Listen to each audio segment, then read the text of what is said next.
Ampuliriza omulungi, nkwaniriza mu katabo kaffe Zinunula Omunaku. Katono nnyo kujjukiza we twakoma mu kitundu kyaffe ekyayita. Munnange nno nga twegulidde erinnya oluvannyuma lw'okubeera nti twayiga empologoma bwe tutyo ne tubeera nga twagimezesa omukka omusu. Abantu baatusanyusa nnyo era ne batukulisa bya nsusso. Era ne bwe twagenda okuviira awo, munnange ng'ennyama y'empologoma tewali kafe kaasigalira. Eddiba ddyo baali balitwalidde kabaka. Era munnange bwe tutyo ne tuvaawo mu mizira n'ebitiibwa eby'amaanyi. Nkwaniriza mu kitundu kyaffe ekyokusatu ekya empologoma n'ekitiibwa kyayo. Ku lunaku olwokuna ne tulaga nnannyinimu ng'enkeera bwe twali tujja okuwoza ku lugendo lwaffe, era naye n'atukkiriza. Kyokka ng'ekikangabwa kinene nnyo wonna, anti nga buli lunaku owulira nti egindi empologoma zaaliddeyo omuntu oba nti gundi yagiwonedde watono. Ab'omu maka ago bwe baatubuuza oba nga tuli baakukeerako batusiibulire ddala, ne tubategeeza nga bwe tujja okugenda ng'akasana kakazizza. Naye ekiro ekyo akabenje k'essiryerabira ne katugwako gye twasulizibwa. Olwamala okulya ne tugenda tukigalangatanya mu ngalo. Tuba twakasa oluba wansi nga n'amatu tegannaggweera wansi, empologoma n'ewagula ennyumba n'ebuuka mikolo eyali ku mugguukiriro n'ekwata omulenzi omuddu eyasulanga mu ddumbiizi wakati. Yakaabamu omulundi gumu teyaddamu. Ebyaddirira bisaana kulowoozebwa okusinga okwogerwa. Ng'emaze okumutta n'etandika okumukavula, nze ne neekulula mpola ne neezinga ng'eggongolo mu bisegguusa ebuziizi. Mu kugujubana kwayo n'okwekkuteera nga bw'egira n'esemberera ddala kumpi ne we nnali, era nga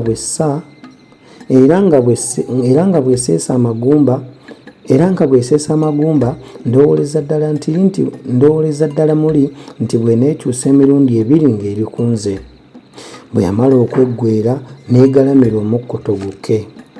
Oba yanteekako mukira gwayo, oba kugulu, oba ggumba lya mufu, saamanya era sirimanya. Kyokka bwe nawulira ekintu ekizitozito ekingwako ate nga tekinsegukako, ne ndowooleza ddala nti empologoma enkutte oba entaddeko ekitundu ekimu eky'omubiri gwayo. Nawulira ng'eyeebase, naye nga nze siyinza kwenyeenya nti si kubanga empulira. Bwe waayita akaseera okutegeera ne kunzigwamu, era bino ebyaddirira byantegeezebwa Mikolo luvannyuma ddala. Ye Mikolo bwe yalaba ng'empologoma omwoyo gumalidde ku kyakulya kyayo, n'agenda nga yeekwetula mpola okutuusa lwe yatuuka ku luggi n'aluwenjula mpola, eky'omukisa terwekaaka. N'afuluma n'agenda ategeeza nnyinimu eyali asula mu nju endala. Naye olw'okuba nga yali nkoboli ya musajja, n'asitukiramu n'agenda akubakuba ku muliraano, ne bajja batalaaga ennyumba yonna. Abamu ne bawa ekirowoozo nti tuzibikire ekituli akayumba tukatikke omuliro empologoma eggiiremu. Ko Mikolo nti nedda, tusaana tukole kirala, naye si kwokya nnyumba. Kale bwe munaabaamu akyalimu obulamu naye ne tumwokeramu, beppo tugikange eveemu edduke. Ko bo nti wa gw'oyagala kutuusa nsolo. Abalala ng'olwo batandise n'okwesulubabba ennyumba. Mikolo yalaba beebalankanya bwe batyo, n'abagamba nti obanga bo batya yajja kuyingira, oba naye emutte. Kino mbu yakirowooleza nnyo mu mwoyo ng'alowooza nti oba enzise esaana naye emutte. Ne nnannyinimu nassa okwo nti tujja kuyingira ffembi. Abantu bwe baalaba bombi nga bamaliridde okukola kye baali bagamba, ensonyi kwe kubakwata ne beekakaba. Awo ne baleeta ebitimba ne bataayiza omulyango gwonna awataali kulekawo na mpungu. Wali we yayita ku lusonda ne basaawo omusajja omu Mikolo gw'ataamanya linnya n'ayimirira. Ku lusonda olwo emabega w'ekitimba Ku lusondo olwo emabega w'ekitimba n'omumuli abasajja abalala ne bayimirira ebbali n'ebbali ow'ekitimba naye nga bayimirira nsoobaanye baleme okufimitigana. Awo abantu bonna okuggyako abo abali mu kitimba ne batandika okuwowoggana. Empologoma bwe yawulira nga luli olwali ku njovu ekavumba n'egolokoka n'eyanamu, olwo abantu bonna ne beesasa. Munnange nno mbu nga wabadde ekibinja wasigadde babale, ate nno ng'embiro za kitengavumira, anti nga ne mu lusuku nayo batyayo. Yo bwe yalaba agimulisa n'emulumba buteesaga, naye eba tennamutuuka ne bagiira amafumu ge wali olabye n'eyimiriramu n'eboggolamu okugwa wali nga nkalu ya jjo.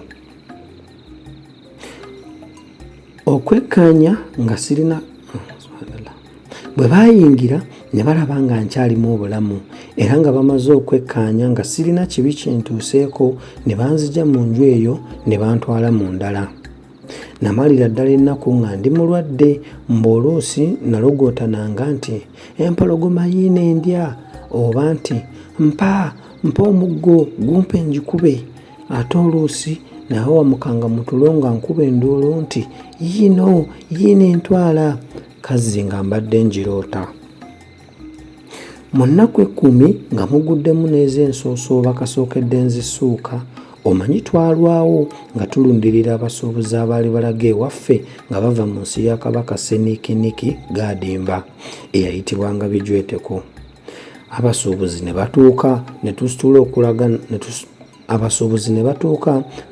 okulaga ewaffe, kubanga twatya okuddayo ffekka kye twava tubeesibako ne tugenda nabo. Ssekawuka kaali kakulumye era ne nali nkirabye olwo lwe zaatuukirira ddala. Nga bwe bisinga eŋŋoma okulawa, twasanga abeeka byabagobako dda nga bwe twatta empologoma, era ng'olukongolo basinze kulusimba ku nze ng'eyagitta nzekka. Ate n'emikolo yabanga anyumya, omanyi nga mwogezi mulungi, nga ye ebigambo byonna abyesuulira ddala nga ye ataabiriimu. Buli we twayitanga nga batusongamu ennwe oba okutuyisaamu emimwa, oluusi ng'olaba omu atemya ku munne n'ensonyi ne zitukwata. Abeeka baatukulisa nnyo olugendo ne batuyozaayoza okuwona empologoma, n'agalenzi agaatujooganga ne gatandika okututya. Bwe gaabanga gasaagasaaga nga gagereesa nti beeraawo ggwe nje nkukuba ogwa gundi gwe yakuba entalya menvu, ng'enseko zitta. Omwami bwe bimugwa mu kutu n'atuyita tugende alaba obulenzi obwatta empologoma. Olwo njija okusooka okulaba ku mwami Pyati Sololo. Tetwalwa nga tusituka n'enfiira bulago nga tugenda mbuga.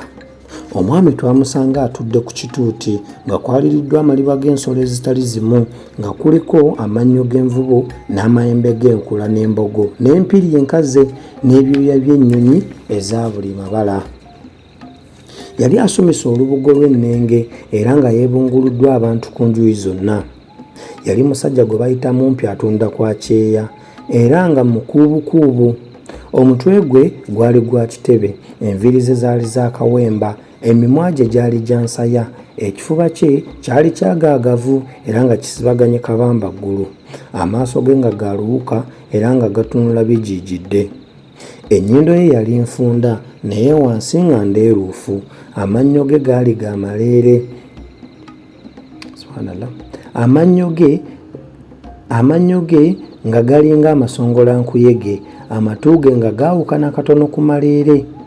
Yalina obusukuttu ate ng'ayogera ng'ong'otera olw'ekinnyindwa era nga bw'assa omukka afeekera bufeekeezi. Amagulu gaali ga butagali, ekiwato kya makudde era ng'atuula afutubbadde olw'ettumba gye yalina. Mu bantu abaali bamwetoolodde nekkalirizaamu abantu babiri. Mu bano okubonaabona n'oluvannyuma essanyu lyange mwe byava. Omu yali muwala, omulala kaali kasajja kakulu nga kannakwale. Omutwe gwako gwali gwa luyinja lwennyini, amaaso nga ga lwenge era nga katunula kamoozoola mamoozoole. Ekirevu kyako nga kye kikasinga obunene, amagulu n'emikono nga minyolo bunyolo gya ngoma ate nga koogera kabundugguka. Kaali kasajja ndalagge. Abantu abamu oba nno baakasala busazi bigambo lwa kukatya, baatugamba nti kaali kalogo era nga kasezi nga katwala balamu. Okumanya nga baakatya ne bakamala, baatugamba nti mbu ng'amabidde kayinza okugaloga ne gasala era ng'omwenge ogukyali entwere nga kagukenkusa. Akantu ako ke katabani k'omwami akakulu. Omwami Pyati Sololo yali mutaamuufu eyajjula akazolobo n'embazuulu. Abaana be nga tebawuunibwako wabula mpozzi ng'oyagala kubikusibiza ku nnyindo na kugendera ku kisago oba ku kibabu.